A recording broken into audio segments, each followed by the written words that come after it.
সবাইকে স্বাগত। আজকে আমরা আলোচনা করব আমাদের যে কোর কোর্স C7 তার ইউনিট 1 সুবন্ত প্রকরণ। সেখানে তিনটে শব্দ আছে, তিনটে শব্দ পাঠ্য আছে, তার সঙ্গে রিলেটেড যে সূত্রগুলো সেগুলো আমাদের পড়তে হবে। শব্দ হচ্ছে অজন্ত পুংলিঙ্গ শব্দ, মানে এটা যেটা অকারান্ত রাম, তারপরে অজন্ত স্ত্রীলিঙ্গ শব্দ রমা, এবং অকারান্ত ক্লিবলিঙ্গ শব্দ সেটা হচ্ছে জ্ঞান। এই তিনটি শব্দ এবং তার সঙ্গে রিলেটেড কিছু সূত্র আছে, কিছু আছে সংজ্ঞা সূত্র, তারপরে ধরো ঈদ বিধায়ক সূত্র কিছু আছে, তারপরে কিছু এমনি যেটাকে আমরা বিধি সূত্র বলি সেগুলো কিছু আছে। এইভাবে আমরা পড়ব। সুবন্ত বলতে তোমরা জানো, তোমরা আগের ক্লাসে পড়ে এসছো যে সুপ তিঙন্তং পদম, তাই তো? সুবন্ত এবং তিঙন্ত যে শব্দ স্বরূপ তাকে বলা হয় পদ। এবং আমাদের শাস্ত্রে আছে, আমাদের ব্যাকরণ শাস্ত্রে বলা হয় নাপদং শাস্ত্রে প্রযুঞ্জিত। তার মানে কখনো অপদ সেটা বাক্যে ব্যবহার করা যাবে না। এর পদ দুভাবে গঠিত হয়, একটা হচ্ছে সুবন্ত মানে সুপ বিভক্তি যেগুলো আছে, সুঔজস অমরসস তাভ্যেমভিস, এরকম 21টা যে বিভক্তি আছে এগুলো প্রাতিপদিকের সঙ্গে যুক্ত হয়ে বিভিন্ন ব্যাকরণ প্রক্রিয়ায় পদ গঠন করে। এটা হচ্ছে সুবন্ত পদ, সুপ অন্ত সুবন্ত। আরেকটা হচ্ছে ক্রিয়াপদ যেটাকে আমরা তিঙন্ত বলি, তিং অন্ত, তৃপ্ত স্থির সিদ্ধস্থ, এই যে বিভক্তিগুলো আছে এটা তিং বিভক্তি বলে। এই তিং বিভক্তিগুলো ধাতুর সঙ্গে যুক্ত হয় এবং তখন আমাদের তিঙন্ত পদ গঠিত হয়। এইভাবে সুবন্ত এবং তিঙন্ত এই দুটি পদ আমাদের ব্যাকরণ শাস্ত্রে আছে। তোমরা বলতে পারো যে স্যার পদ তো 5 রকম পড়েছি, বিশেষ্য, বিশেষণ, সর্বনাম, অব্যয় এবং ক্রিয়া তোমরা পড়েছো, কিন্তু আসলে ওই দুটোর মধ্যে সবগুলোই আছে। যেরকম ধরো বিশেষ্য, বিশেষণ, সর্বনাম, অব্যয়, হ্যাঁ, বিশেষ্য, বিশেষণ, সর্বনাম, অব্যয় চারটি হচ্ছে সুবন্ত, আর ক্রিয়া যেটা সেটা হচ্ছে তিঙন্ত। বিশেষ্য যেরকম ধরো একটা হয়তো বালক, হ্যাঁ, সে হচ্ছে বিশেষ্য পদ, কিন্তু আমি হয়তো বললাম যে মেধাবী বালক, বিশেষণ হলো মেধাবী, তাহলে সেটা সুবন্ত পদই হলো। বা দুষ্ট বালক সেটাও সুবন্ত পদই হলো, কারণ দুষ্ট শব্দের সঙ্গে সুবিভক্তি যুক্ত করে হচ্ছে দুষ্ট। আবার ধরো আমি হয়তো বললাম যে তাহলে সর্বনাম যেটা, যেরকম ধরো স বালক আগচ্ছতি বা স ছাত্র গচ্ছতি, সেই ছাত্রটি যাচ্ছে, সে এখানে সর্বনাম, সেটাও সুবন্ত পদ। আবার অব্যয়, অব্যয় যে শব্দগুলো আছে তার সঙ্গে সুবন্ত মানে সুবিভক্তি যুক্ত হয়, তারপরে অব্যয়াত অব্যয়াত সুপ্লুপ এরকম সূত্র দ্বারা সুবিভক্তি লুপ্ত হয়ে যায়। তাহলে চারটি হচ্ছে সুবন্ত পদ, বিশেষ্য, বিশেষণ, সর্বনাম এবং অব্যয়। আর ক্রিয়াটা হচ্ছে তিঙন্ত পদ, কারণ তার দ্বারা ধাতুর সঙ্গে এই তিন বিভক্তিগুলো যুক্ত হয়। এবার আমাদের এই যে সুপ প্রত্যয়গুলো যুক্ত হবে, সৌ যস ইত্যাদি যে প্রত্যয়গুলো আছে সেগুলো প্রাতিপদিকের উত্তরে কিন্তু যুক্ত হবে। প্রাতিপদিক কাকে বলে এই বিষয়ে আজকে আমরা আলোচনা করব। প্রাতিপদিক তোমরা হয়তো আগে পড়েছো প্রাতিপদিক, কিন্তু এখন আবার কারণ শব্দরূপ গঠন করতে গেলে প্রাতিপদিকের স্বরূপ সম্বন্ধে জানা দরকার। তাহলে আমি এখন তোমাদের সঙ্গে এই ব্যাপারটা শেয়ার করছি।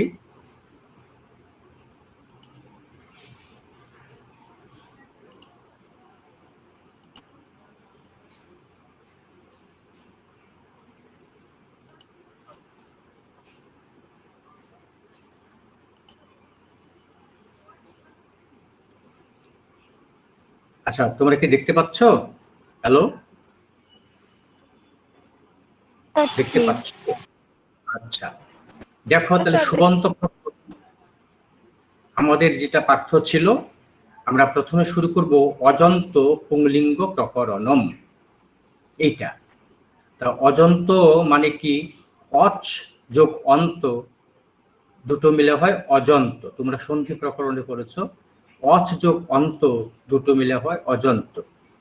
পুংলিঙ্গ প্রকরণম, এবার অজন্ত পুংলিঙ্গ প্রকরণ মানে কিন্তু এই অচ মানে যেহেতু স্বরবর্ণ, যে সমস্ত পুংলিঙ্গ শব্দের শেষে স্বরবর্ণ আছে সেই শব্দগুলোকে কিন্তু বোঝাবে। সেখানে লঘু সিদ্ধান্ত কৌমুদীতে রাম শব্দ আছে, তারপরে ঋষি, সখী, মুনি, পতি ইত্যাদি শব্দগুলো আছে। এই সব শব্দগুলো কিন্তু হিসেব মতো ধরতে হয়, কিন্তু আমাদের সিলেবাস অনুসারে রাম শব্দ অর্থাৎ অকারান্ত যে পুংলিঙ্গ শব্দ, সেই অকারান্ত পুংলিঙ্গ শব্দের সঙ্গে রিলেটেড কিছু সূত্র আমরা এই সঙ্গে পড়ব, যার ফলে এটা হচ্ছে অজন্ত পুংলিঙ্গ প্রকরণম। আচ্ছা, যেটা বলছিলাম যে প্রাতিপদিক ব্যাপারটা জানতে হবে, প্রাতিপদিক কাকে বলে, এবং সে প্রাতিপদিক জানতে হলে আমাদের সূত্রে যেতে হবে। আচার্য বরদরাজ তার লঘু সিদ্ধান্ত কৌমুদী গ্রন্থের অজন্ত পুংলিঙ্গ প্রকরণের প্রথমেই যে সূত্রটি করেছেন সেটা হচ্ছে অর্থপদ ধাতুর অপ্রত্যয় প্রাতিপদিকম। তাহলে দেখো প্রাতিপদিকম, প্রাতিপদিক কাকে বলে, তার সূত্র হচ্ছে অর্থপদ ধাতুর অপ্রত্যয় প্রাতিপদিকম। তোমরা কিন্তু আবার যে অর্থবদ ধাতু রপ্রত্যয় এরকম উচ্চারণ করবে না, অর্থবদ ধাতুর অপ্রত্যয়, এর একসঙ্গে করতে হবে অর্থবদ ধাতুর অপ্রত্যয় প্রাতিপদিকম। এটা অষ্টাধ্যায়ী গ্রন্থের প্রথম অধ্যায়ের দ্বিতীয় পাদের ৪৫ নম্বর সূত্র। এবার আমাদের যে সূত্র ব্যাখ্যা করতে গেলে, আচ্ছা সংক্ষেপে আমি এর মানে একটু বলে দিচ্ছি, তাহলে সুবিধা হবে। যে অর্থবদ মানে যার অর্থ আছে, অধাতু মানে যেটা ধাতু নয়, অপ্রত্যয় যেটা প্রত্যয় নয়, এরকম যে শব্দ তাকে বলা হচ্ছে প্রাতিপদিক। তাহলে যেটা প্রাতিপদিক বলা হবে, প্রাতিপদিক কখন? বিভক্তি যুক্ত হওয়ার আগে শব্দের যে রূপটা, যেরকম আমরা নর শব্দ পড়েছি, নরহ, নরৌ, নরহা, তাহলে মূল শব্দ নর, ন বস্নর, তারপরে সুবিভক্তি যুক্ত করলে হচ্ছে নর বিসর্গ। তাহলে দেখো, তাহলে ওই যে ন বস্নর ওটাই হচ্ছে প্রাতিপদিক। তাহলে দেখো, তাহলে তার একটা অর্থ আছে, হ্যাঁ, সেটা ধাতুও নয় আবার প্রত্যয়ও নয়, সেই জন্য এটা হচ্ছে প্রাতিপদিক। তার সূত্র ব্যাখ্যা করতে গেলে আগে সূত্রের পরিচয়টা দিতে হয়। পাণিনিয়ং সূত্রমিদং লঘু সিদ্ধান্ত কৌমুদ্যা অজন্ত পুংলিঙ্গ প্রকরণান্তর্গতম প্রাতিপদিক সংজ্ঞা বিধায়কম। তাহলে পাণিনি রচিত এই সূত্রটি লঘু সিদ্ধান্ত কৌমুদীর, তোমরা এখানে বরদ রাজস্ব দিতে পারো, কোনো অসুবিধা নেই। লঘু সিদ্ধান্ত কৌমুদ্যা মানে পাণিনীয় এই সূত্রটি লঘু সিদ্ধান্ত কৌমুদী গ্রন্থের অজন্ত পুংলিঙ্গ প্রকরণের অন্তর্গত প্রাতিপদিক সংজ্ঞা বিধায়ক। তা প্রাতিপদিক সংজ্ঞা বিষয়ক দুটো সূত্র আছে, একটা অর্থবোধ ধাতুর অপ্রত্যয় প্রাতিপদিকম, আর একটা হচ্ছে কৃত্যোদ্ধৃত সমাসাশ্চ, এই দুটো সূত্র আছে। তা এই অজন্ত সুবন্ত প্রকরণে প্রবেশ করার আগে এই প্রাতিপদিক সম্বন্ধে একটা প্রাইমারি ধারণা দরকার। এবার সূত্র ব্যাখ্যা করতে গেলে কি হয়, আগে সূত্রে সন্ধি বিচ্ছেদ করতে হয়, এটাকে বলা হয় পদচ্ছেদ। তাহলে সূত্রস্য পদচ্ছেদ হোক, কেউ যোগ চিহ্ন দিয়ে করে, সেটাও করা যেতে পারে। তাহলে অর্থবৎ দয়সন্ত অধাতু বিসর্গ অপ্রত্যয় বিসর্গ প্রাতিপদিকম। তাহলে এই হচ্ছে অর্থবৎ অধাতু অপ্রত্যয় প্রাতিপদিকম। দেখো, তাহলে এখানে প্রত্যেকটা পদেই প্রথম আর এক বচন, তাহলে সর্বেষু পদেষু প্রথমৈক বচনম, সকল পদেই এখানে প্রথমার একবচন, এখানে বিভক্তির কথাটাও বলতে হবে। তাহলে পদচ্ছেদ বিভক্তি, তারপরে পদের অর্থ বলতে হয়, পদার্থ কথন। এবার অর্থবৎ মানে কি? যস্য অর্থ অস্তি অর্থযুক্ত ইত্যর্থ। অর্থবৎ মানে হচ্ছে যার অর্থ আছে, তার মানে অর্থযুক্ত শব্দ। অপ্রত্যয়, এটা মানে হচ্ছে প্রত্যয় ভিন্ন, মানে যেটা প্রত্যয় ভিন্ন নয়। হ্যাঁ, তাহলে সরি, অপ্রত্যয় যেটা প্রত্যয় নয়, মানে প্রত্যয় ভিন্ন।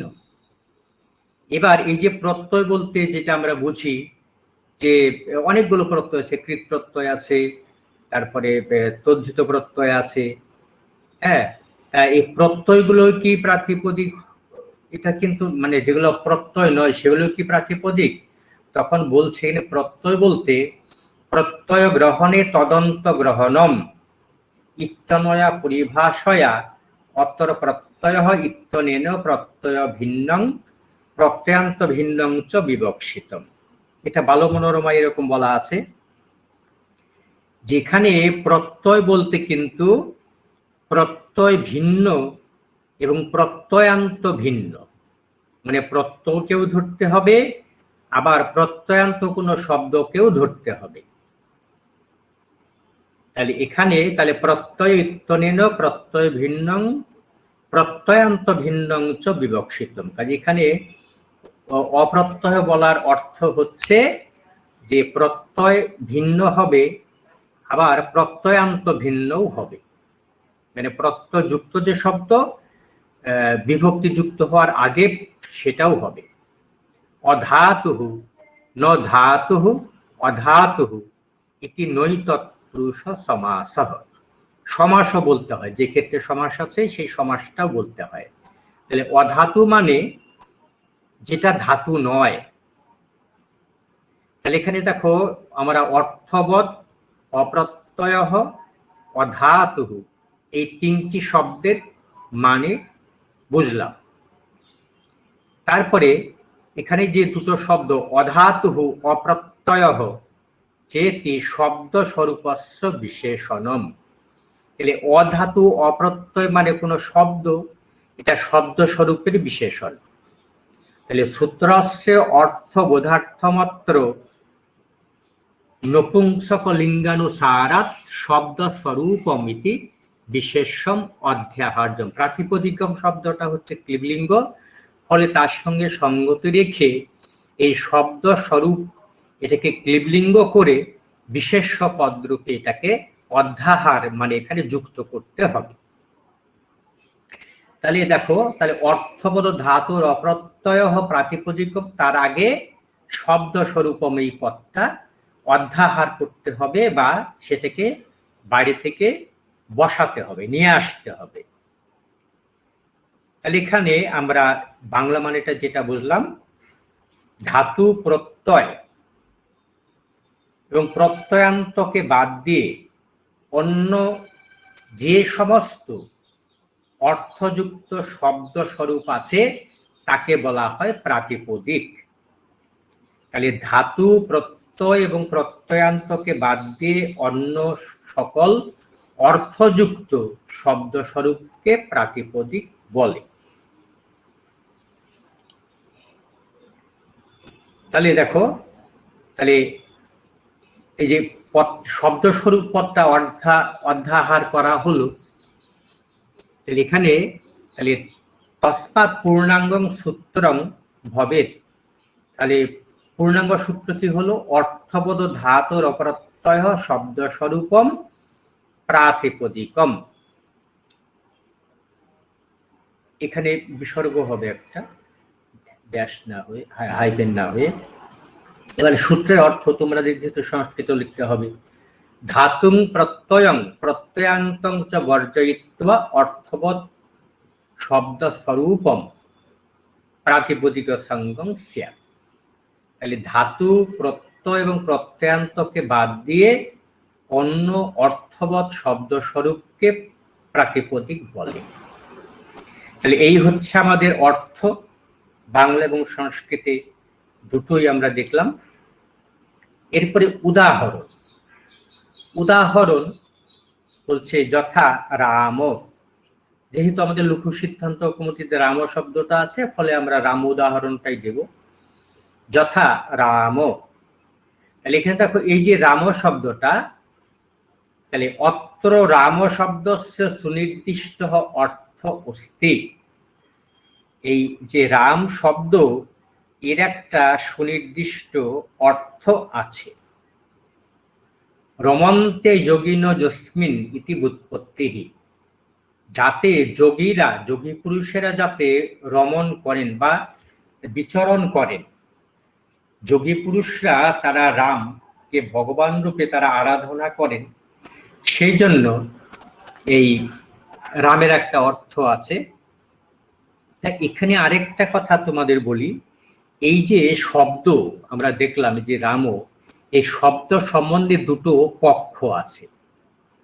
একটা হচ্ছে যেটাকে আমরা বলি ব্যুৎপত্তি পক্ষ। ব্যুৎপত্তি পক্ষ মানে কি, যে শব্দের ব্যুৎপত্তি করা যায়। ব্যুৎপত্তি মানে তাকে ভেঙে ভেঙে রূপ গঠন করা যায়। আর আরেকটা হচ্ছে অব্যুৎপত্তি পক্ষ, যার ব্যুৎপত্তি হয় না, মানে তাকে ভাঙা যাবে না, এটা হচ্ছে অব্যুৎপত্তি পক্ষ। এবার এই যে অব্যুৎপত্তি পক্ষ, যেখানে ব্যুৎপত্তি হয় না, সেই পক্ষ অনুসারে শব্দ যেভাবে আছে সেই রকমই অন্য কোনো মূল শব্দের সঙ্গে প্রত্যয় যোগ করে শব্দ গঠিত হয় না। মানে শব্দ যে রূপে আছে সেই রকমই অন্য কোনো মূল শব্দের সঙ্গে প্রত্যয় যোগ করে এই শব্দ গঠিত হয় না। এই পক্ষ অনুসারে রাম শব্দ অব্যুৎপন্ন, অতএব তা প্রত্যয়ান্ত নয়। রাম শব্দ অব্যুৎপন্ন, কারণ এর সঙ্গে কোনো প্রত্যয় যুক্ত হয়নি। আবার যারা ব্যুৎপত্তি কে বিশ্বাস করেন বা ব্যুৎপত্তিকে মানেন, তাদের মতে যে এমন কোনো শব্দ নেই যেটা কে ব্যুৎপত্তি করা যায় না। তাহলে ব্যুৎপত্তি পক্ষ অনুসারে সকল শব্দই কোনো মূল শব্দের সঙ্গে প্রত্যয় যোগ করে গঠিত হয়। যেমন রম ধাতু বলছে রমু ক্রীড়ায়াম, রম ধাতু তার মানে খেলা করা বা ক্রীড়া করা অর্থে বোঝায়। এর সঙ্গে একটা সূত্র আছে অধিকরণাধিকরণয়শ্চ ৩-৩-১১৭। এই সূত্র অনুসারে ঘ প্রত্যয় যোগে রাম শব্দটি গঠিত হয়। তাহলে রম ধাতুর সঙ্গে ঘ প্রত্যয় যোগে হয় রাম। তাহলে সেক্ষেত্রে এই যে রাম শব্দটা, সেটা তো প্রত্যয়ান্ত হয়ে যায়। তাহলে প্রত্যয়ান্ত হওয়ার জন্য আমাদের যে আলোচ্য সূত্র, তাহলে সেক্ষেত্রে রাম শব্দটি প্রত্যয়ান্ত হওয়ার জন্য আমাদের আলোচ্য সূত্রানুসারে প্রাতিপদিক সংজ্ঞা হবে না, প্রত্যয়ান্ত ভিন্ন হতে হবে। আবার দেখো ব্যুৎপত্তি পক্ষে রাম শব্দটি কি হয়, এটা আরেকটা। তাহলে রমু ক্রীড়া, তাহলে সেক্ষেত্রে রাম শব্দটি প্রত্যয়ান্ত হওয়ার জন্য আলোচ্য এই সূত্রের সংজ্ঞা হবে না। আবার যদি ব্যুৎপত্তি করা যায়, তাহলে রাম শব্দটি কৃদন্ত হওয়ার জন্য কৃত্যর্ধিত সমাসশাস্ত্র সূত্র দ্বারা তার প্রাতিপদিক সংজ্ঞা হবে। এইটা যদি হয়, তাহলে ঘন বন ইত্যাদি শব্দের যে অবয়ব স্বরূপ যে বর্ণগুলো, সেগুলোরও কিন্তু ঘন, এগুলোরও কিন্তু প্রাতিপদিক সংজ্ঞা হবে। হ্যাঁ, তাহলে এদের, তাহলে এই যে নয়ের প্রাতিপদিক সংজ্ঞা যদি হয়, এই যে বন, ঘন বন, ন মানে বয়ের পরে অ, তারপরে দন্ত ন হসন্ত, তারপরে একটাও হয় বন। তাহলে এর প্রাতিপদিক সংজ্ঞা যদি হয়, এর একটা সূত্র আছে ন লোপহ প্রাতিপদিকান্তস্য। তাহলে প্রাতিপদিকের অন্তে যে দন্তন্য আছে, দন্তন্য হসন্ত, তার লোপ হয়ে যায়। ফলে কি হবে, ঘন বন এগুলো হবে। আমরা বাংলা উচ্চারণ করি ঠিকই, কিন্তু লেখার সময় ঘ ন বন লিখি। তাহলে এরকম যদি হয়, তাহলে অনেক শব্দ অসিদ্ধ হয়ে যাবে। সেই জন্য এই যে ব্যুৎপত্তি অব্যুৎপত্তি এগুলো আমাদের দেখার আর দরকার নেই, এটা শুধু আলোচনা হলো। তাহলে রাম যেরকম একটা প্রাতিপদিক, সেরকম নর, মুনি, লতা, সাধু, রাজন এইগুলো হচ্ছে প্রাতিপদিক। এর সঙ্গে আমরা ওই সু, যশ ইত্যাদি বিভক্তিগুলো যোগ করে প্রাতিপদিক আমরা পদ গঠন করতে পারবো।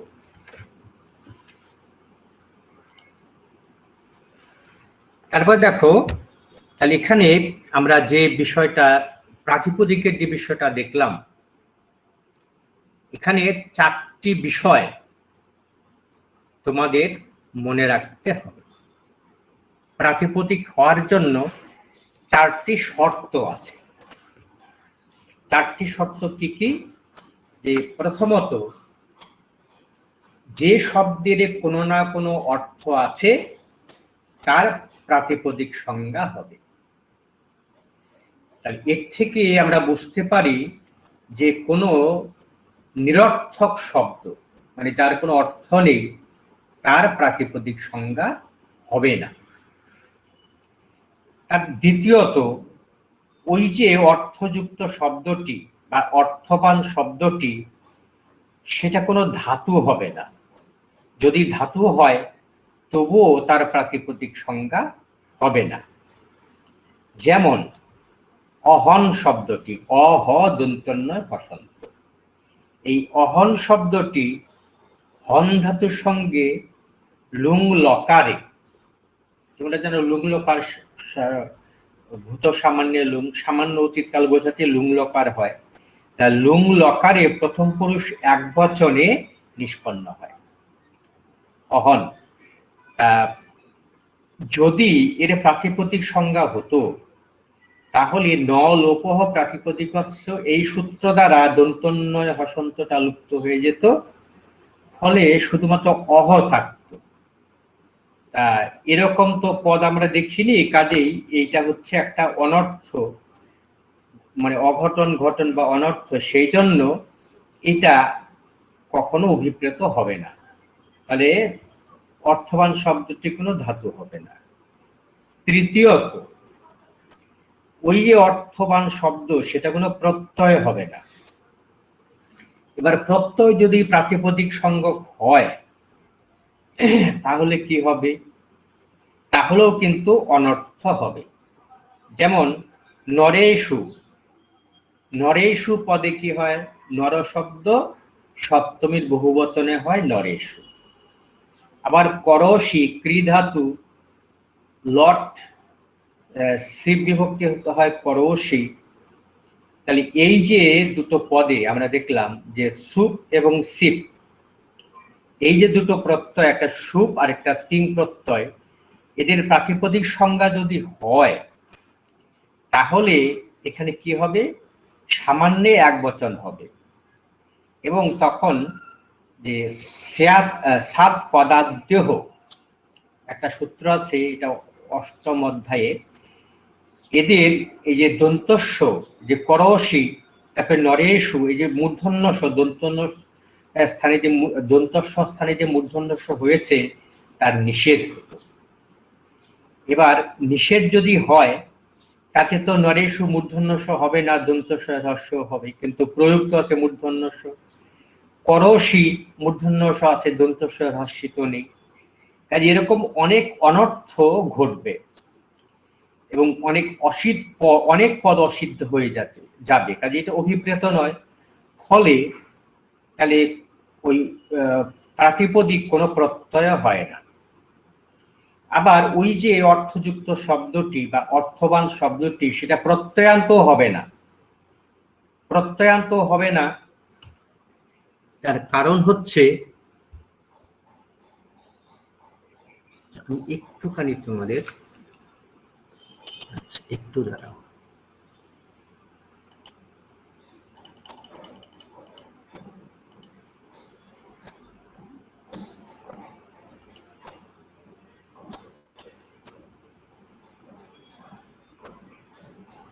ঠিক আছে।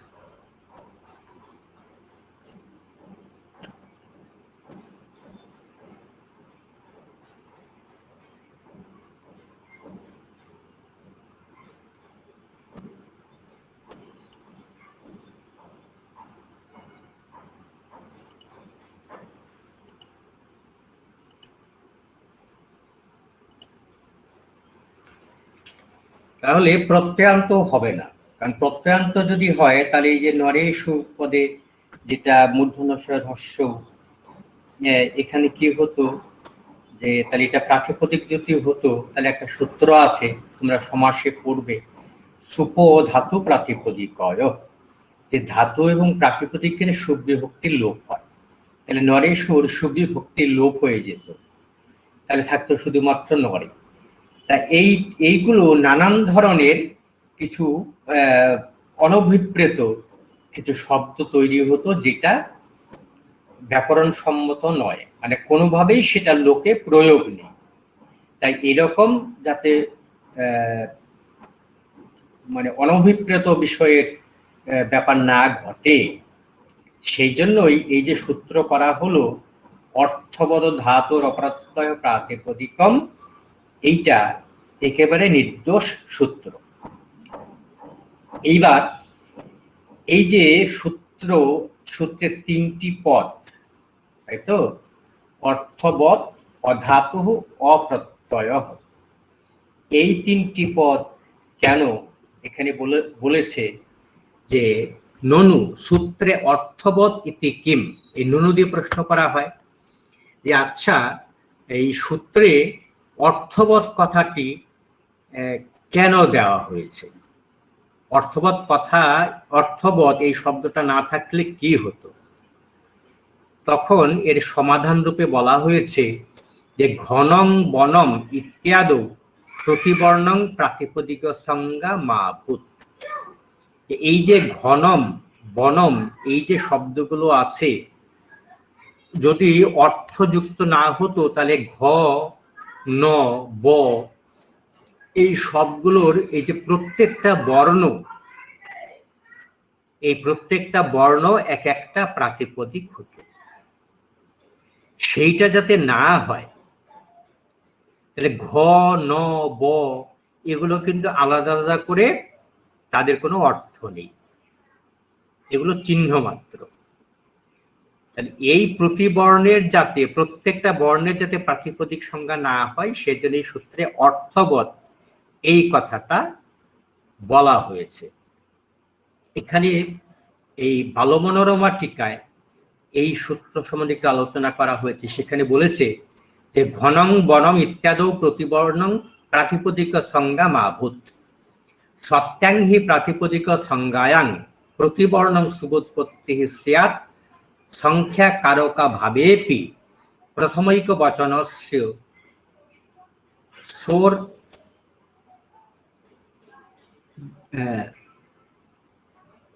এটা হবে দ্বয় হস্যও হবে, সোর দুর্নিবারত্বাৎ কারকানপেক্ষতাবৎ তদ এক বচনস্য সংজ্ঞানবগমেপি প্রবৃত্তের ভাষ্যে সিদ্ধান্তিতম।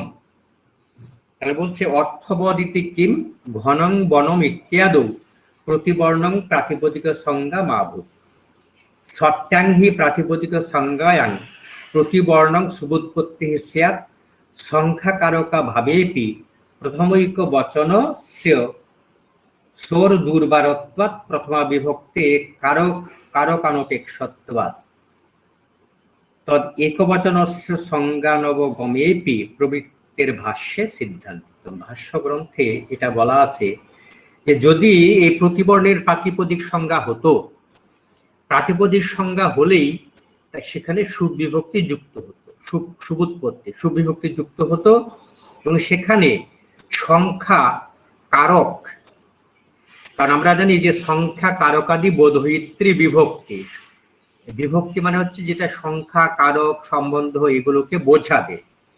তাহলে এই সংখ্যা কারক এগুলো যদি নাও থাকে, তবুও প্রথমার এক বচনে সু এই বিভক্তি কিন্তু যুক্ত হবেই, এবং সেটাকে কখনো বাদ দেওয়া যাবে না। এবং তখন কিন্তু আমরা জানি যে বিভক্তি মাত্রই কারকের অপেক্ষা করে।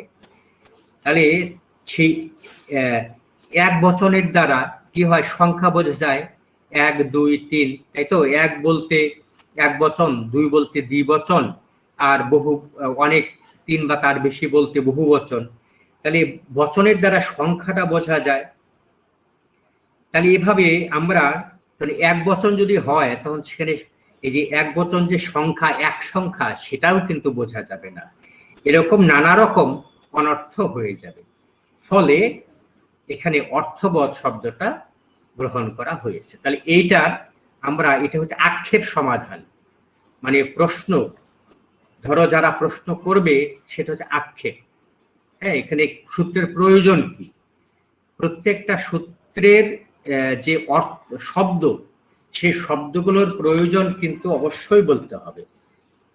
কারণ একটা কথা আছে যে অর্ধমাত্র লাঘবেন পুত্রোৎসবম অনুভূয়ন্তে বৈয়াকরণ, যে বৈয়াকরণ যারা, তারা যদি সূত্রে অর্ধেক মাত্রাও লাঘব করতে পারেন, তার মানে একটা ব্যঞ্জন বর্ণ যদি কমাতে পারেন, তাতেও তাদের প্রচুর আনন্দ হয়। সেই জন্য প্রত্যেকটা সূত্রে প্রত্যেকটা পদের সার্থকতা কতদূর আছে সেটাও কিন্তু সূত্র ব্যাখ্যায় বিচার করতে হয়। তাহলে সূত্রে অর্থবোধ শব্দটা কেন দেওয়া আছে সেটা আমরা বললাম, যে ঘন বন এই যে শব্দগুলো আছে যদি অর্থযুক্ত না হতো তাহলে ঘ ন ব এই যে আলাদা আলাদা যে বর্ণগুলো এদেরও প্রাতিপদিক সংজ্ঞা হয়ে যেত। প্রাতিপদিক সংজ্ঞা হলে কি হতো, এদের সঙ্গে সুবিভক্তি যুক্ত হতো। এবার সুবিভক্তি যুক্ত হলে সাধারণত আমরা জানি যে বিভক্তি ক্ষেত্রে সংখ্যা কারক এগুলো লাগে, কিন্তু এখানে তো কারক এবং সংখ্যা ছাড়াই, কারক এবং সংখ্যা ছাড়াই বিভক্তি যুক্ত হচ্ছে। এবার বিভক্তি যুক্ত যদি হয়, যদি সুবিভক্তি যুক্ত হয়, সেটা এক বচন না দ্বিবচন না বহুবচন, সেই বচন কিন্তু আমরা বুঝতে পারবো না, সংখ্যাটা বোঝা যাবে না। সেই জন্যই এত কিছু অসুবিধা হবে। সেই জন্যই বলেছে যে না, অর্থযুক্ত শব্দই হতে হবে প্রাতিপদিক হতে গেলে। তাহলে এটা হচ্ছে আমাদের 1 নম্বর গেল। এরপরে অধাতু। অধাতু ইতি কিম, সূত্রে এই যে অধাতু অর্থাৎ ধাতুকে বাদ দিয়ে যে শব্দ স্বরূপ সেটা প্রাতিপদিক হবে, কেন বলা হলো?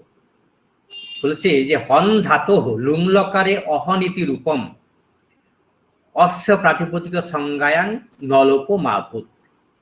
যে এই যে হন ধাতু লুংলকার প্রথম পুরুষ এক বচনে হয় অহন।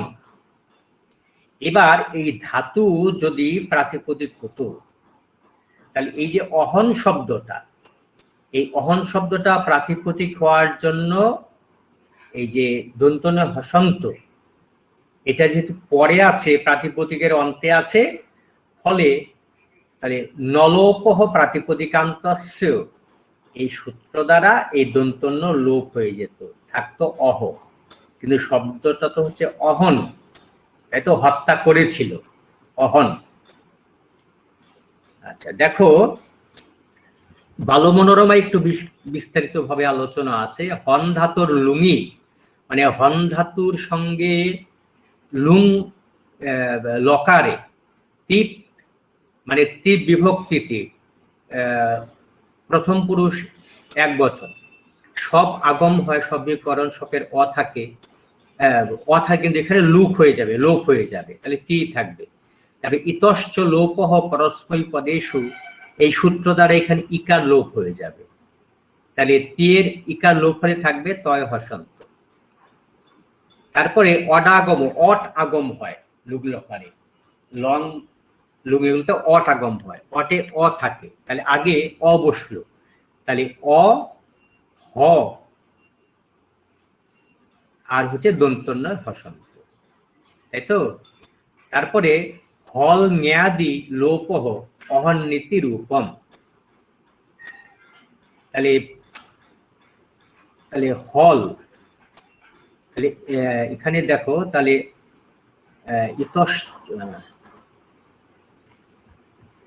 তাহলে অহন, তারপরে এই যে ত আছে যেটা টিপের ত, হ্যাঁ, তাহলে হল ন্যাভ্য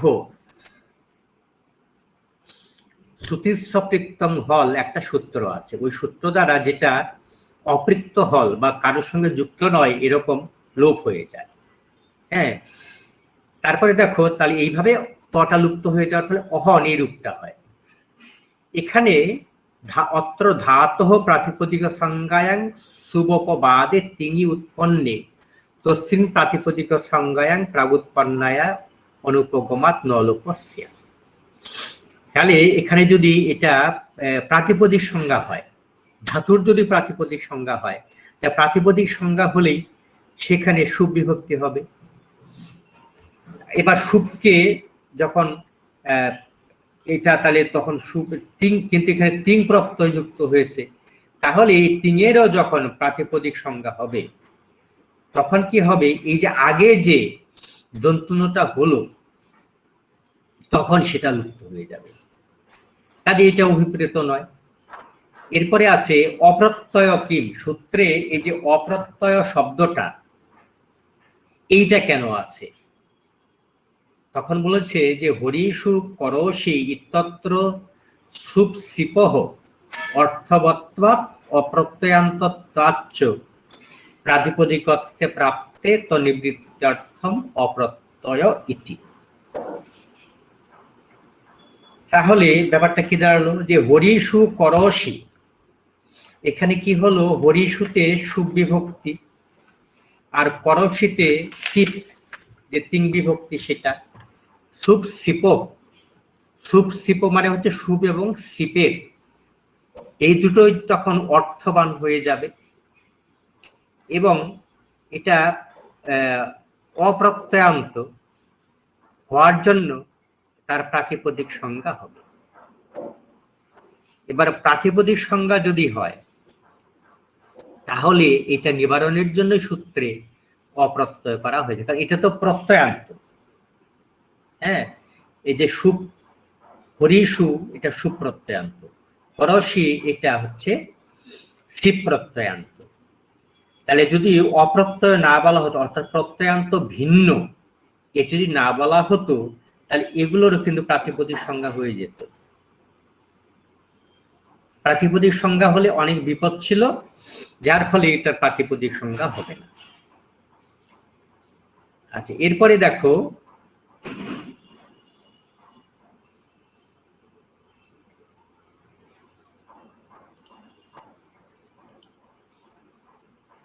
এবার এই যে যেটা আমরা বললাম অর্থবদ ধাতুর অপ্রত্যয় প্রাতিপদিকম, এই সূত্র বিষয়ে একটা সুন্দর শ্লোক আছে, মানে একটা ধাঁধা, যদিও এটা তোমাদের ওই লেখার বাইরে, কিন্তু তবুও বিষয়টা জানলে সুবিধা হয়। এই ধাঁধার উত্তরগুলোই হচ্ছে এই সূত্র। এরকম বিদ্বান কিদৃক বাচ ব্রুতে, বিদ্বান ব্যক্তিরা কিরকম বাক্য বলেন বা কিরকম কথা বলেন। কো রোগী, রোগীকে বা রুগীকে, কশ্চ নাস্তিক, নাস্তিক কাকে বলে, কিদৃক চন্দ্রং ন পশ্যতি, কোন ধরনের চাঁদ দেখা যায় না, কি চাঁদ দেখা যায় না, সূত্রং তৎপাণিনির বদ। এই ধাঁধার উত্তরে পাণিনির একটা সূত্র বল। তাহলে এখানে দেখো এই শ্লোকের উত্তর রূপে, তাহলে অস্য শ্লোকস্য প্রশ্নাম উত্তর রূপেণ, এই শ্লোকে যে প্রশ্নগুলো আছে তার উত্তর যদি দেওয়া যায় তাহলে অর্থবদ ধাতুর অপ্রত্যয় প্রাতিপদিকম, এই সূত্রটি পাওয়া যায়। একটু ভেঙে বলা যাক, যেরকম ধরো বিদ্বান কিদৃক বাচ ব্রুতে, বিদ্বান ব্যক্তি কিরকম কথা বলেন, অর্থবদ, অর্থযুক্ত। যারা বিদ্বান ব্যক্তি বা জ্ঞানী ব্যক্তি তারা কখনো নিরর্থক বাক্য বলেন না। তাহলে বিদ্বান অর্থপূর্ণ বাক্যমিব বদতি ন নিরর্থক, তাহলে অর্থবৎ প্রথমটা পাওয়া গেল। কো রোগী, রোগী কে, উত্তর হচ্ছে অধাতু। অধাতু মানে হচ্ছে ধাতুহীন বা বলহীন, ধাতু মানে এখানে বল, অধাতু মানে হচ্ছে বলহীন, তাহলে সেটা হচ্ছে অধাতু। তাহলে যে বলহীন, যার শক্তি নেই, সেই তো রোগী। তাহলে এখানে অধাতু শব্দটা পাওয়া গেল। কশ্চ নাস্তিক, উত্তর হচ্ছে অপ্রত্যয়। প্রত্যয় মানে হচ্ছে বিশ্বাস আর অপ্রত্যয় মানে হচ্ছে অবিশ্বাস। তাহলে অবিশ্বাস, ঈশ্বরে অবিশ্বাস হতে পারে, পরলোকে অবিশ্বাস হতে পারে। তাহলে ঈশ্বরে বা পরলোকে যার অবিশ্বাস আছে সেই হচ্ছে নাস্তিক। তাহলে হলো অপ্রত্যয়। আবার কীদৃক চন্দ্রং ন পশ্যতি, কোন চাঁদ দেখা যায় না? প্রতিপদের চাঁদ, তাকে বলা হয় প্রাতিপদিকম চন্দ্রম। তাহলে উত্তর হচ্ছে প্রাতিপদিকম। তাহলে প্রতিপদ তিথে চন্দ্রং ন দ্রষ্টুম শক্তি, কারণ প্রতিপদ যে তিথি অমাবস্যার ঠিক পরের দিন, সেটা কিন্তু দেখা যায় না। তাহলে দেখো, এই যে সূত্র অর্থপদ ধাতুর অপ্রত্যয় প্রাতিপদিকম, এর একটা যে ধাঁধা, তার উত্তরে এটা পাওয়া গেল। এইভাবে আমরা এই সূত্রটার আমরা ব্যাখ্যা করলাম, কিন্তু তোমাদের এই অংশটা ব্যাখ্যায় না লিখলেও চলবে। তাহলে এবার দেখো, আমি তাহলে এইটা তো আজকে আলোচনা শেষ হয়ে গেল। আমি অন্য একটা বিষয় আজকে আরেকটা ধরছি, আমি পরের দিন তোমাদের আবার ডিটেলস এগুলো আলোচনা করব। তাহলে দেখো, তাহলে প্রথম প্রকারের যে প্রাতিপদিক সংজ্ঞা সেটা আমরা পেলাম, অর্থপদ ধাতুর অপ্রত্যয় প্রাতিপদিকম। এবার দ্বিতীয় আরেকটা সূত্র আছে, সেটা হচ্ছে অষ্টম অধ্যায়ের পাণিনি ব্যাকরণের প্রথম অধ্যায়ের দ্বিতীয় পাদের 46 নম্বর সূত্র। সূত্রটা হচ্ছে কৃত তদ্ধিত সমাসাশ্চ। এটা প্রাতিপদিকের দ্বিতীয় সংজ্ঞা, কৃত তদ্ধিত সমাসাশ্চ। এর মানে কি? যে কৃত, তদ্ধিত এবং সমাস চ, এর দ্বারা আমরা বুঝবো যে আরো কিছু আছে। তাহলে এই সূত্রটিও প্রাতিপদিক সংজ্ঞা বিধায়ক, তাই তো? তাহলে প্রাতিপদিক সংজ্ঞা বিধায়কম ইদম সূত্রম লঘু সিদ্ধান্ত কৌমুদ্দেহা অজন্ত পুংলিঙ্গ প্রকরণান্তর্গতম। এইরকম ভাবে আমরা শুরু করতে পারি। সূত্রস্য পদচ্ছেদঃ কৃত্তদ্ধিত সমাসঃ, তারপরে হচ্ছে চ।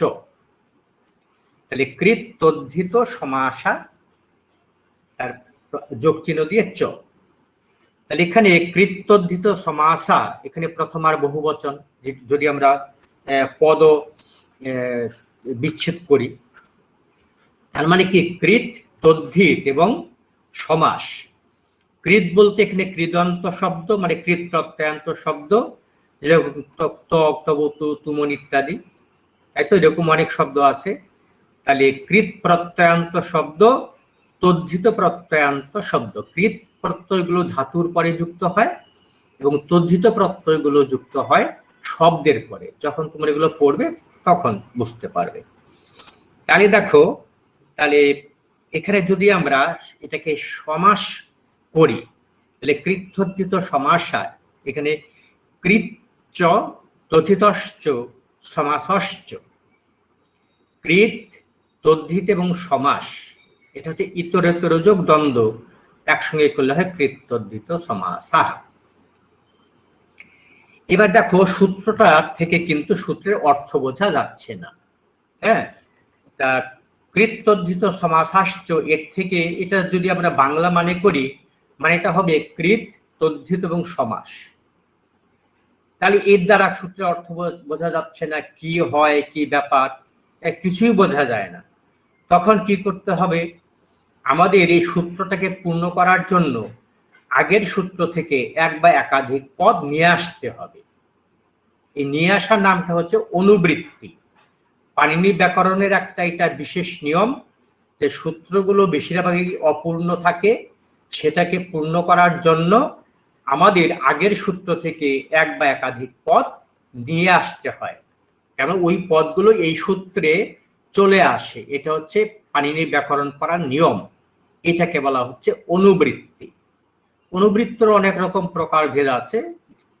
হ্যাঁ, যেরকম ধরো গঙ্গা প্রবাহবৎ অনুবৃত্তি, মণ্ডুকপ্রতি অনুবৃত্তি, তারপরে হচ্ছে সিংহাবলোকন, এরকম অনেক বেশ কিছু এরকম আছে।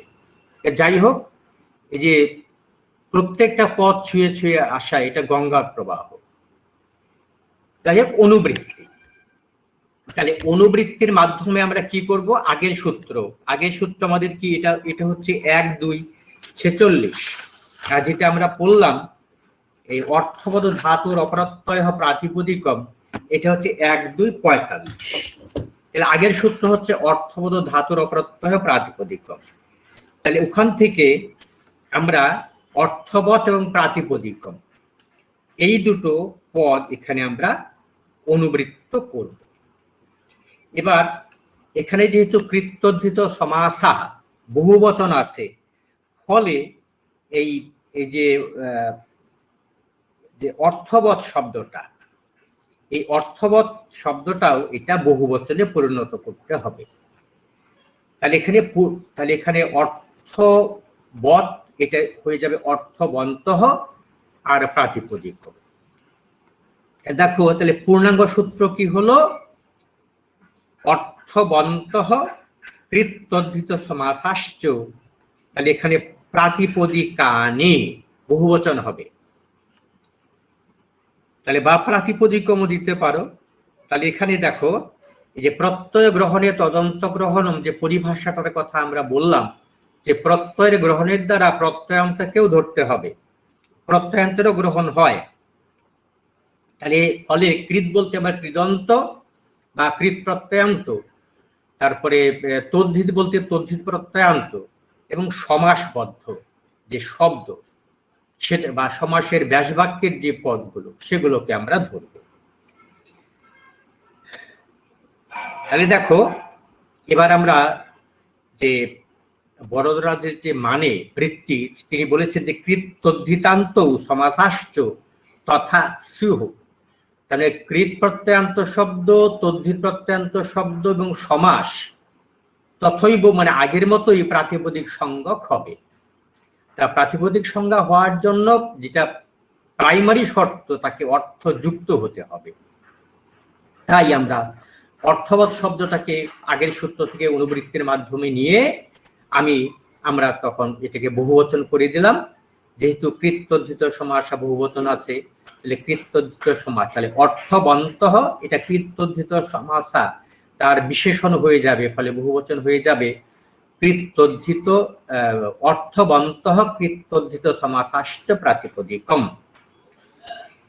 তারপরে দেখো তাহলে মানে কি হলো? কৃদন্ত শব্দ, তদ্ধিতান্ত শব্দ এবং সমাস মানে সমাস নিষ্পন্ন শব্দ তার প্রাতিপদিক সংজ্ঞা হবে। এবার উদাহরণ যেরকম ধরো কর্তা, ক্রি ধাতুর সঙ্গে ত্রিচ প্রত্যয় যুক্ত করে হয় কর্তা, ক্রি ধাতুর সঙ্গে নুল প্রত্যয় যুক্ত করে হয় কারক। তাহলে ক্রি ধাতু নুল প্রত্যয় কারক ওখানে কোনো বিভক্তি যুক্ত হয়নি। আবার কর্তৃ শব্দ ক্রি ধাতুর সঙ্গে ত্রিচে হয় কর্তৃ, প্রথমবার এক বচন হয় কর্তা। তাহলে কর্তৃ, কারক ইত্যাদি যে কৃত প্রত্যয়ান্ত শব্দগুলো আছে এগুলো হবে প্রাতিপদিক, এবং এরপরে সু ইত্যাদি বিভক্তিগুলো যুক্ত হয়। তদ্ধিত প্রত্যয় যেরকম বিশ্বামিত্রস্য অপত্যং পুমান বৈশ্বামিত্র, বা দক্ষস্য অপত্যং পুমান দাক্ষী, দশরথস্য অপত্যং পুমান দাশরথী। তাহলে এখানে দক্ষ শব্দের সঙ্গে ইন প্রত্যয় যুগে হয় দাক্ষী, আর বিশ্বামিত্র শব্দের সঙ্গে অন প্রত্যয় যুক্ত করে হয় বৈশ্বামিত্র, এরকম তদ্ধিত প্রত্যয়। তারপরে যেরকম ধরো বৈনতেয়, বিনতার সঙ্গে ঢক প্রত্যয় যুক্ত করে হয় বৈনতেয়, এগুলো হচ্ছে তদ্ধিত প্রত্যয়ান্ত শব্দ। আর সমাস কোনটা? সমাস যেরকম ধরো আমি একটা বললাম যে বিনা পানৌজস্যে আসা, বিনা পানিতে যার, আমরা বললাম বিনা পানি মূর্ধন্যের হস্যি, তাই বিনা পানি এটাও কিন্তু একটা প্রাতিপদিক শব্দ, প্রাতিপদিক যেহেতু এখানে এই সমাস আছে, সমাস নিষ্পন্ন যে শব্দ। আচ্ছা, তারপরে এখানে আরেকটা বিষয় তোমাদের লক্ষ্য করতে হবে। দেখো আচার্য বরদরাজ তার যে বৃত্তি সেখানে বলেছেন যে কৃত্যর্ধিতান্ত, তাই তো? তাহলে কৃত প্রত্যয় ধাতুর অন্তে থাকলেও সপ্তর্ধিত প্রত্যয় কিন্তু শব্দের অন্তে থাকে না। যেমন অকচ প্রত্যয়, এটা কি হয়? এটা টি অংশের সঙ্গে যুক্ত হয়। টি হচ্ছে অচন্তে আদিটি, কোন একটা শব্দের যে সর্বশেষ বর্ণ, হ্যাঁ, তার ঠিক আগের বর্ণকে আদি ধরে তার সঙ্গে যুক্ত অবশিষ্ট অংশকে বলা হয় টি। যেরকম ধরো আমি যদি বলি মনস, ম ন দন্তস্বয় হসন্ত, এখানে এই দন্তস্বয় হসন্তটা একদম শেষের বর্ণ, সবচেয়ে শেষের অন্তবর্ণ। তার ঠিক আগে আছে কি এই যে দন্তন্যর অ, কারণ প্রত্যেকটা ব্যঞ্জন তো হসন্ত যুক্ত, আমরা স্বরবর্ণ যুক্ত করে সেগুলোকে উচ্চারণ করি। তাহলে অটা হচ্ছে ওখানে আদি বর্ণ ওখানকার, তাহলে অস অংশটা হচ্ছে টি। আবার রাজন তার অন অংশ টি, গুণিন তার ইন অংশ হচ্ছে টি। তাহলে এরকম এখানে যে অকচ প্রত্যয়, এই অকচ প্রত্যয়টা টি অংশের সঙ্গে যুক্ত হয়, মানে অন্তে কিন্তু না। এবং এই যে বহুজ প্রত্যয় একটা আছে, বহুজ প্রত্যয়ের আগে বসে, বহুজ প্রত্যয় শব্দের আগে বসে। কাজেই যদি তদ্ধিতান্ত বলা হয় তাহলে এই অকচ প্রত্যয়ান্ত সর্বক, এই যে শব্দ এবং বহুজ প্রত্যয়ান্ত শব্দ বহু বট, এই শব্দগুলির কিন্তু প্রাতিপদিক সংজ্ঞা হয় না। সেই জন্য এখানে তদ্ধিতান্ত না বলে তদ্ধিত প্রত্যয় যুক্ত বলাটাই যুক্তিযুক্ত। তদ্ধিতান্ত, কৃত তদ্ধিতান্ত না বলে এখানে আমরা কৃত তদ্ধিত এরকম বলতে পারি। তাহলে এইরকম যদি হয় তাহলে সূত্রের অর্থ হবে যে কৃদন্ত শব্দ, তদ্ধিত যুক্ত শব্দ এবং সমাস নিষ্পন্ন শব্দের প্রাতিপদিক সংজ্ঞা হয়। তাহলে দেখো এই যে যেটা আমরা দেখলাম অর্থবোধ ধাতুর অপ্রত্যয় প্রাতিপদিকম, এই সূত্রে আমরা দেখেছি যে অর্থযুক্ত, অধাতু, তারপরে অপ্রত্যয়, প্রত্যয় ভিন্ন এবং প্রত্যয়ান্ত ভিন্ন শব্দস্বরূপকে বলা হয় প্রাতিপদিক। যদি তাই হতো তাহলে এই যে কর্তৃ, কারক, বৈশ্বামিত্র, দাক্ষী, দাশরথী, বৈনতেয়, এই যে শব্দগুলো আছে এগুলো তো প্রত্যয়ান্ত শব্দ, কৃত প্রত্যয়ান্ত, তদ্ধিত প্রত্যয়ান্ত শব্দ, তাহলে তো এগুলোর প্রাতিপদিক সংজ্ঞা হতো না। তখন আচার্য পাণিনি আরেকটা সূত্র করলেন একটু বিস্তারিত ভাবে, যে কৃত তদ্ধিত সমাসাশ্চ, কৃত প্রত্যয়ান্ত শব্দ, তদ্ধিত যুক্ত শব্দ এবং সমাস নিষ্পন্ন শব্দ প্রাতিপদিক, এগুলোর প্রাতিপদিক সংজ্ঞা হয়। ফলে এর সঙ্গে সুঔজস, অমরসস ইত্যাদি যে 21টি সুবিভক্তি আছে সেগুলো যুক্ত হয়। আচ্ছা, তাহলে দেখো তাহলে এই জন্য কিন্তু আলাদাভাবে একটা সূত্রেই বিধান করা হলো কৃত তদ্ধিত সমাসাশ্চ। এখানে আরেকটা প্রশ্ন হতে পারে যে সূত্রের এই যে প্রাতিপদিক সংজ্ঞা, এই যে সমাসের প্রাতিপদিক সংজ্ঞা করার কি দরকার ছিল? কৃত তদ্ধিত সমাসাশ্চ, এখানে এই যে সমাসের কথা বলা হলো তার প্রাতিপদিক সংজ্ঞা করার কি প্রয়োজন ছিল? কারণ যে সমাস তো আসলে একটা অর্থযুক্ত শব্দ, সেদিক থেকে এই অর্থবোধ ধাতুর অপ্রত্যয় প্রাতিপদিক সূত্র দ্বারাই তো এর প্রাতিপদিক সংজ্ঞা সিদ্ধ করা যেত। তাহলে আলাদা কেন এই যে সমাসান্ত বলে, এইটা সমাসাশ্চ বলে সমাস এখানে অন্তর্ভুক্ত করা হলো? তখন এখানে বৈয়াকরণদের মতে এখানে এই যে সমাসের গ্রহণ করা হচ্ছে এটা নিয়ম রক্ষার জন্য। পূর্বসূত্রেণ সিদ্ধে সমাস গ্রহণং নিয়মার্থম, যত্র পূর্ব ভাগঃ পদন্তস্য চেদ ভবতি তর্হি সমাসস্যৈব তেন বাক্যস্য ন।